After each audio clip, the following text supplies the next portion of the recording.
नमस्कार मित्रांनो, good night. तुम्ही बघू शकता आता मी भाकऱ्या करतोय। पीठ मशीनमध्ये मळले। आता मी पीठ मळते कारण की थोडंसं पीठ मळावं लागतं मशीनमध्ये, जरी उकड काढली तरी ह्या मशीनमध्ये पिठाला थोडं चपटं करावं लागतं, कारण की चपट्या केलं तर पट्टी चांगली येते आणि कटिंगला सोपं पडतं। आज मी माझ्या मशीनवरच्या भाकऱ्यांची पूर्ण प्रोसेस दाखवणे। बघू शकता 12 वाजून 20 मिनिटं झाली आहे, रात्र झालेली आहे आणि आम्ही भाकऱ्या करतोय।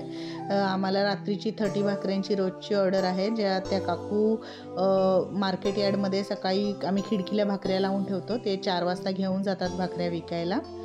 आणि हे पट्टी अशी आल्यावर भाकऱ्या कटिंग करावे लागतात, कारण की माझं कटिंगचं जे पार्ट आहे ते खराब झालेलं आहे आणि ते मी अजून कुरिअर केलेलं नाही आहे, कारण की माझं शेड्यूल जरासं बिझी असतं, दिवसभर हॉटेल आणि मग रात्री भाकऱ्या कराव्या लागतात। माझ्या मुली पण मला मदत करतात भाकऱ्या करण्यासाठी। माझ्या मिस्टरांना आताच ब्रेन स्ट्रोकचा अटॅक येऊन गेला आहे, त्याच्यानंतर मी ठरवलं की नाही, आयुष्यात काय ना काय करत राहायचं, कारण की वाईट वेळ आल्यावर जे आपले वाटणारी लोकं असतात ती सगळ्यात आधी लांब जातात आणि वाईट वेळेवर जे आपल्यासोबत असतात तीच लोकं आपली असतात, हे मला खूप उशिराने कळलं।